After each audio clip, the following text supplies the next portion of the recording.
I'm gonna try drawing 50 heads in 500 minutes. The goal is to have fun and not go past that 500-minute mark. It's gonna be an interesting experience, so if you decide to take on the challenge too, make sure to let me know how it went in the comments below. Before we get started, don't forget to leave a like and subscribe. It's free. You can always unsubscribe later. Anyways, enjoy the video. Alright, for this challenge, I'm using a head construction reference by the awesome artist Ramon Alex Hurtado. I'll drop his Instagram link in the description below so you can check him out.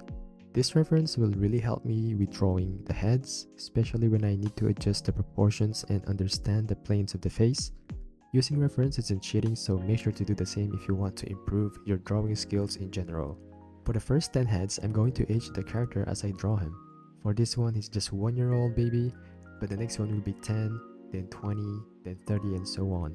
This will be a great exercise for me since I usually struggle with drawing both baby face and older faces.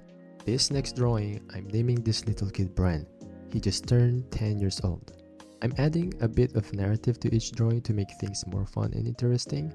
And in this one, Bran just got into a fight with his friend, so he's feeling a bit mad and annoyed. And Bran loves adventures, especially exploring forests and just random places with his friends. He's super sociable. He's usually the funny one, but he tends to get into a lot of trouble. Bran just turned 20 and he's become rebellious. He's hanging out with the wrong friends and people. He's smoking, drinking, and acting out, all because he wants to feel relevant. He craves attention and wants to be seen as the cool kid, especially since his rich parents neglect him. Despite having a complete family and plenty of wealth, Bran feels empty. He fights with his parents constantly, and no one seems to understand what he's going through. Does Bran even understand how he feels? As Bran hits his 30s, he's finally becoming more mature and sober. Time hasn't been kind to his relationship with his parents though, and now he lives alone in an empty apartment, trying to figure things out. He's on the job hunt, working on bettering himself, and aiming to become more independent and responsible. His social skills and confidence took a hit along the way, and now he's trying to rebuild them from scratch. 10 years has passed and Bran has his new family. He met his wife named Mimi at his job and has now 2 kids with her. Their names are Whyt and Achilleos.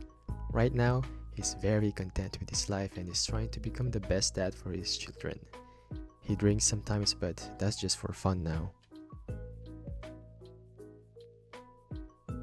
At 50, Bran's worlds come crashing down when his entire family is murdered by a hitman.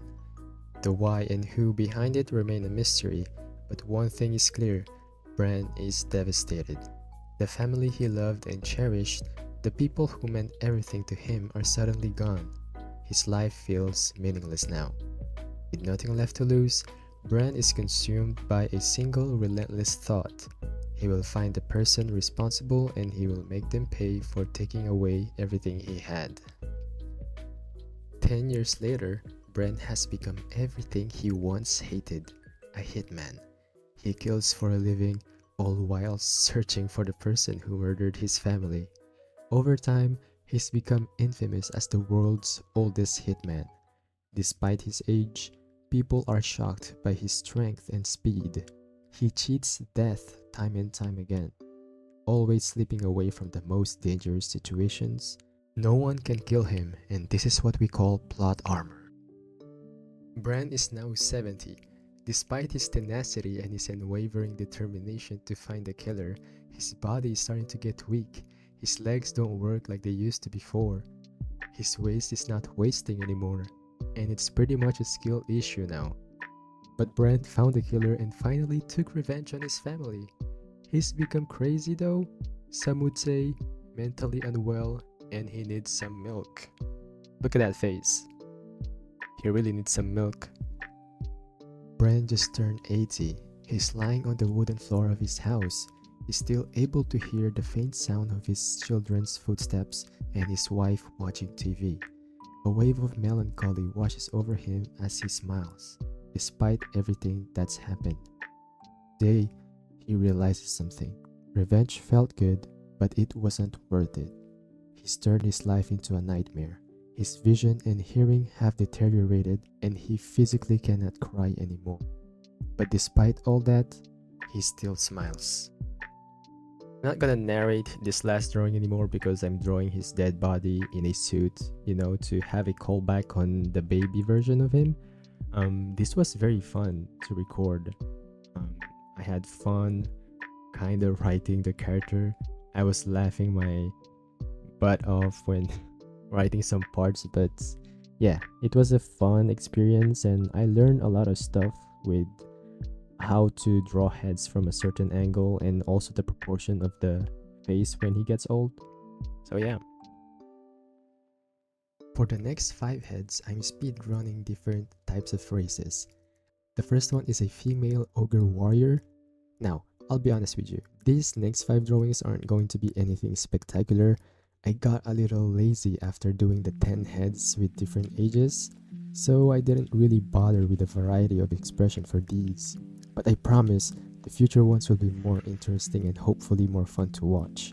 Now you might be wondering if this kind of challenge actually helps improve drawing heads. My answer to that is yes and no. Yes, because I'm drawing heads from different perspectives and expressions, and I'm forcing myself to draw things I'm not comfortable with. And drawing outside your comfort zone is really beneficial. I've learned that pushing yourself helps you improve faster. On the flip side, I said no because you don't have to draw this much to learn, to improve. There are 2 types of training for me. The go all out approach where you draw non-stop, or you can draw smartly where you study and consciously think about what you're doing. That's harder because you really have to focus and apply the fundamentals. I didn't do that here though because I'm dumb and stupid and honestly I don't even know why I'm doing this challenge. I just thought it seemed fun, Now it's time for the fun part. This is where I start experimenting more with different styles and expressions. For the first one, I drew my OC John from my manga Timeless, and I kid you not, I didn't use any reference at all. So yeah, I didn't quite nail the design of my own character, which is crazy because from here on out, I'm going to be using references almost every time. Except for this one though. This one was just another test, just warming up my brain. For the next one, I use this photo as a reference, but I'm not trying to copy it exactly. My main goal with this challenge is to capture the expression from the photo and translate it into my own style. Kind of like caricaturing a portrait, but in a manga way, if that makes sense. For this next one, I decided to go with a more exaggerated expression to make the drawing less boring and less dull. For this next one, I tried to draw a large Asian man, and since I'm not really used to drawing that kind of build, I went with a neutral expression. And to make up for the lack of expression, I added some cross-hatching and rendered the face a bit, just to give the drawing more depth and interest. For this next one, I decided to draw this guy from the bust up and change the perspective to a top-down 3/4 view just to mix things up and make it more interesting. What's fun about this exercise is that I'm discovering different face shapes and proportions, like how the nose can be longer or the mouth can protrude more than usual. Okay, I'm not gonna lie, this might be one of the most badass heads I've seen in my life. Just look at the form of his head, the squareness of his chin, and look at the eyebrow, dude. The genetic on this human is insane. He literally farms aura without even trying. For the next one, I decided to go with an Asian character again. And I don't know if you guys noticed, but I tried to draw the head in the opposite direction compared to the reference, just to challenge myself and get comfortable with using the reference however I want. I think it's a good way to avoid just copying the reference exactly. I chose this expression too because I think it looks cool compared to the reference. Overall, it was a really fun drawing to do. For this one, I tried changing the perspective a bit to see if I could capture the expression from a different angle. I think I did a pretty terrible job at it, but hey, it is what it is. I'll take what I can get. This next one was a horror for me. I tried to draw a random character looking up with a squarish head, but honestly, this might be the worst head I've ever drawn in my life. I just can't stand how the proportions turn out, and even the expression looks weird and wonky.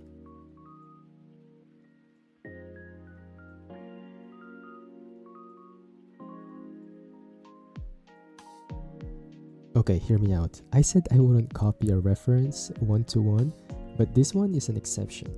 The angle, the expression, and the face proportions are just too perfect not to draw exactly as they are.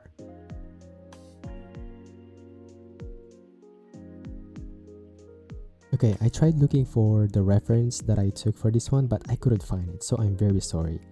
But just mind you, I used a reference for this and I didn't use any head construction lines.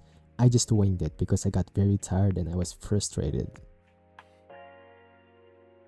I think it's starting to show how tired I'm getting with this challenge. It's been tough to keep committing to drawing different types of heads every time. So instead, I started drawing heads from memory just to crank out as many as I can in a short amount of time before I can take a break. You know what? The more I drew from memory, the more fun became to me. I started to realize that I've been too focused on perfecting each drawing. But once I let go of that, I began doing wacky expressions and design. I even started drawing different angles. Like this lady, for example. It was really fun to draw. Honestly, that's what made the challenge way more interesting. In my head, at least. No pun intended. Before I let you go, I just want to say that if you want to improve at drawing in general, ask yourself what your current goal is. If you want to be an illustrator, start drawing illustrations. And if you want to be a manga artist, start creating manga pages. I think a lot of us artists are afraid to do what we actually want to do. So instead, we end up doing tasks that don't really align with our main goals. It's just in our nature to avoid failure as much as possible. But here's the thing. Failure is part of the journey to success. It's only a failure if you quit. So if you want to improve at drawing characters like me, start with the first step, drawing characters. Not just heads, but full bodies too. This is just an exception for me because I'm doing heads for the sake of the challenge. Anyway, I hope you enjoyed the rest of the video and I'll check back in with you at the end.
this point, for these last 4 drawings, I'm going back to my comfort zone. For this one, I drew one of my OCs who's really dear to me. He was supposed to be in my upcoming manga, which sadly I never finished. But I really like this design. His name is Buzz, I think. Oh my god, I forgot. I'm bad with names, even with my OCs. So yeah, I'm sorry about that.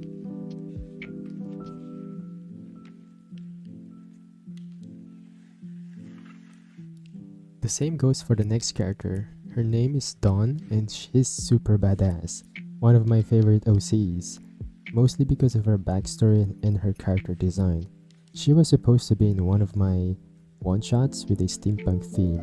Shout out to Kuzumari, he's the one who's inspired me with this type of theme genre.